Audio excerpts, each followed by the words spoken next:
నమస్తే, welcome to our channel. నేను మీ సిరి. June 11న Chandrababu Naidu గారు ప్రమాణ స్వీకారం చేయడానికి సిద్ధమవుతున్నారా? అంటే అధికారులకి రిజల్ట్ అనేది ముందే తెలిసిందా? సో ఈ అంశాన్ని మనకి వివరించడానికి మనతో పాటు ఉన్నారు ప్రముఖ senior journalist, political analyst CS Rao గారు. నమస్కారం సార్. నమస్తే సార్. ఇప్పుడు చూస్తుంటే ఎన్నికలు అయితే ముగిసాయి. కాకపోతే ఏంటంటే టఫ్ ఫైట్ పోలింగ్ జరిగిందని చెప్పేసి వార్తలు వస్తున్నా కూడా చంద్రబాబు నాయుడు గారు జూన్ 11న ప్రమాణ స్వీకారం చేస్తున్నట్టు, దానికి సిద్ధమవుతున్నట్టు కూడా మనకి వార్తలు వస్తున్నాయి. అంటే అధికారులకు ముందే అంటే గెలిచింది ఎవరనేది తెలిసిందంటారా? ఒకటి ఏంటంటే పోలింగ్ తర్వాత ఈవినింగ్ జనరల్గా ఇన్ఫర్మేషన్ వస్తుంది, ఎగ్జాక్ట్గా వస్తుంది. పెద్దగా వేరియేషన్స్ ఉండకుండానే ఎగ్జిట్ పోల్స్ వస్తాయి. కానీ ఎన్నికల కమిషన్ నిబంధనలకు విరుద్ధంగా ఎగ్జిట్ పోల్ ఇవ్వకూడదు కాబట్టి ఇవ్వట్లేదు. కానీ ఎగ్జిట్ పోల్ రిజల్ట్స్ మాత్రం డెఫినెట్గా అందరు సేకరిస్తారు, అది అలా ఉంచుతారు. ఎప్పుడైతే ఎన్నికల కోడ్ రిలాక్సేషన్ అవుతుందో, లేదంటే ఎన్నికల కమిషన్ పర్మిషన్ ఇస్తుందో అప్పుడు అనౌన్స్ చేస్తారు. ఇప్పుడు ఆల్రెడీ 4th ఫేజ్ అయిపోయింది, ఇంకా మిగతా ఫేజులు జరగాలి కాబట్టి ప్రస్తుతం ఎగ్జిట్ పోల్స్ ఇవ్వట్లా.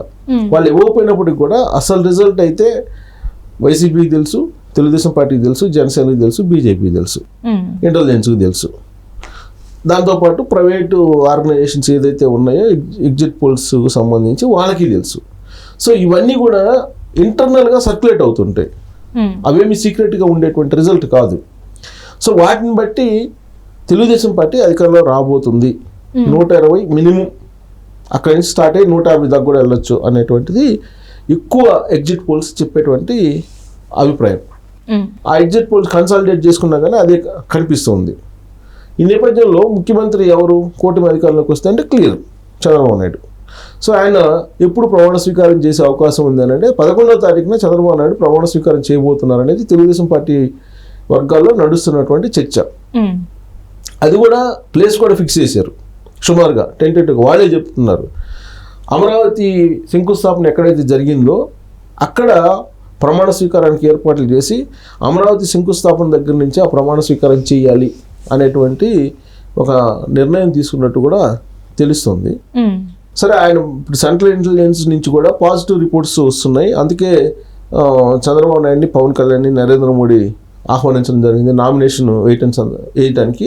అంతకుముందు ఎప్పుడు ఆయన వాళ్ళిద్దరిని ఆహ్వానించలే, కానీ ఈసారి ఫస్ట్ టైం ఆహ్వానించారు. సరే, దానికి రకరకాల కారణాలు ఉన్నప్పటికీ కూడా ఈ ఇంటెలిజెన్స్ రిపోర్టు డెఫినెట్గా కూటమికి పాజిటివ్గా ఉంది అనేది అక్కడ నరేంద్ర మోడీకి కూడా అందినటువంటి సమాచారం. ఎగ్జిట్ పోల్స్, నేషనల్ సంస్థలు కూడా ఎగ్జిట్ పోల్స్ చేస్తూ ఉంటాయి కాబట్టి వాళ్ళు ఇచ్చినటువంటి రిపోర్ట్ కూడా అలానే ఉంది. కాబట్టి చంద్రబాబు నాయుడు అధికారంలోకి వచ్చేటువంటి అవకాశం పక్కాగా కనిపిస్తూ ఉంది. అందుకే డేట్స్ కూడా ఫిక్స్ చేస్తూ ఉన్నారు, 11వ తారీఖు అని చెప్పి పొలిటికల్ సర్కిల్లో నడుస్తున్నటువంటి ఒక ప్రచారం. దీనికి బలం చేకూరేలా సచివాలయంలో ఏం జరుగుతుంది అనే దాని మీద కనుక మనం ఒకసారి పరిశీలన చేస్తే, ఇవాళ మనం పోలింగ్ అయిపోయిన తర్వాత జరిగినటువంటి పరిణామాలను తీసుకుంటే సచివాలయంలో పెండింగ్ బిల్స్ ఏదైతే ఉన్నాయో వాటన్నింటినీ క్లియర్ చేయడానికి తమకు అనుకూలంగా ఉండేటువంటి వాళ్ళకు మౌఖికంగా ఆదేశాలు జగన్మోహన్ రెడ్డి ఇచ్చేస్తున్నాడు. వాళ్ళ మౌఖిక ఆదేశాల ప్రకారం వాళ్ళకి కావాల్సినటువంటి వాళ్ళకి మొత్తం ఫైల్స్ క్లియర్ చేయటం, బిల్లులు చెల్లింపులు ఇవన్నీ కూడా చేస్తూ ఉన్నారు. అలాగే రహస్య జీవోలు ఏదైతే కొన్ని ఉన్నాయో వాటన్నిటిని కూడా అరేంజ్ చేసేటువంటి పని, లేదంటే వాటన్నిటిని కూడా మళ్ళీ బయటపడకుండా ఉండేలాగా చేసేటువంటి పని, ఇవన్నీ కూడా చేస్తూ ఉన్నారు అనేది ఇప్పుడు వస్తున్నటువంటి న్యూస్. దాని తగ్గట్టు జగన్మోహన్ రెడ్డి అండ్ టీం మాట్లాడేటువంటి మాటలను కనుక మనం గమనిస్తే ఎక్కడా కూడా లాజిక్ కనిపించట్లా. ఇప్పుడు సజ్జల రామకృష్ణ రెడ్డి ఏం చెప్తున్నారు అంటే, మేము ఇచ్చేటువంటి ఉచిత పథకాలని నమ్మి, లేదంటే ఉచిత పథకాలను అనుభవించి మా వైపు లేడీస్ ఎక్కువ మంది ఓట్లు వేశారు, ఇతర ప్రాంతాల నుంచి వచ్చినటువంటి వాళ్ళు అనేక మంది అని చెప్పి చెబుతున్నారు. ఇతర ప్రాంతాల్లో ఉండేటువంటి వాళ్ళు ఎవరైతే ఉన్నారో వాళ్ళకి డైరెక్ట్ లబ్ధి ఎప్పుడు జరిగినా కానీ ఏదన్నా కొంతమంది జరిగి ఉండొచ్చు. ఆంధ్రప్రదేశ్లో ఉండేటువంటి వాళ్ళే, రెగ్యులర్గా ఉండేటువంటి వాళ్ళకే ఈ ఉచిత పథకాలు లేదా సామాజిక పెన్షన్లు ఇవన్నీ కూడా ఇస్తున్నారు. కానీ అక్కడి నుంచి మైగ్రేట్ అయ్యి జీవనోపాధి కోసం ఇతర ప్రాంతాలకు వెళ్ళినటువంటి వాళ్ళు ఎవరు కూడా డైరెక్ట్ లబ్ధి పొందట్లేదు, పొందినా కానీ చాలా నామినల్.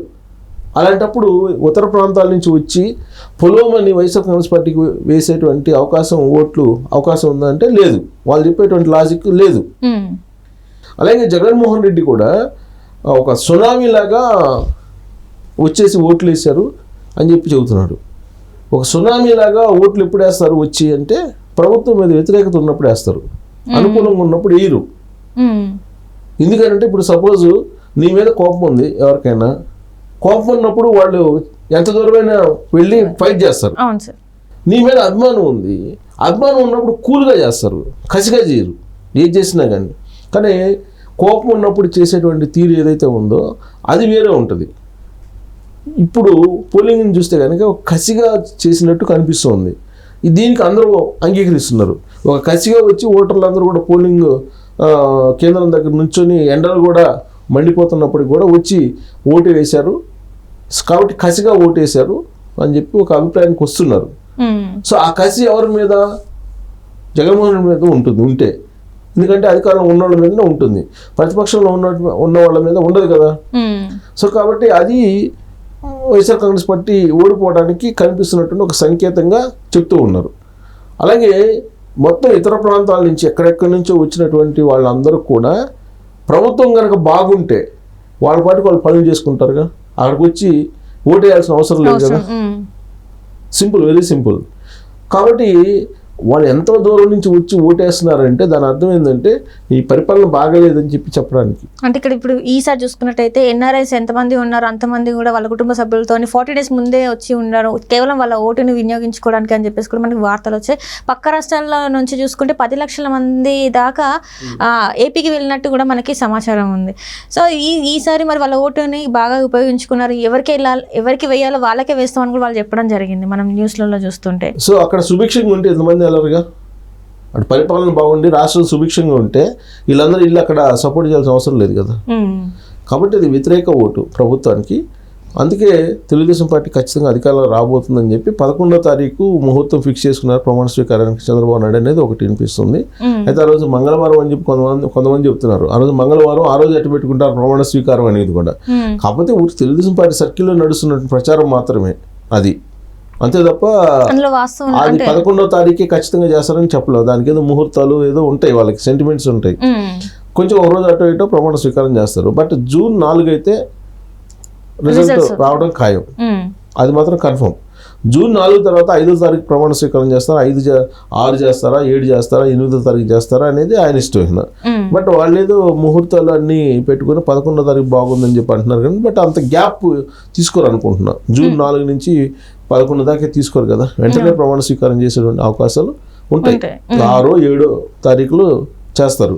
అయితే ఈ లోపుగా ఈ ఎంత ఇప్పుడు అప్పులు తీసుకురావటం 14,000 కోట్లు ఆల్రెడీ ఇంతకుముందు ఖజానాలో ఉంటే ఇవాళ మళ్ళీ 4,000 కోట్లు తీసుకొచ్చారు అంటున్నారు. సో ఇవన్నీ కూడా మిస్యూజ్ అవుతున్నాయి అనేటువంటి ఒక ప్రచారం కూడా జరుగుతుంది. రైట్. అంటే కాంట్రాక్టర్స్కి ఏవైతే ఉందో వాళ్ళకి ఇస్తున్నట్టు కూడా వార్తలు వస్తున్నాయి.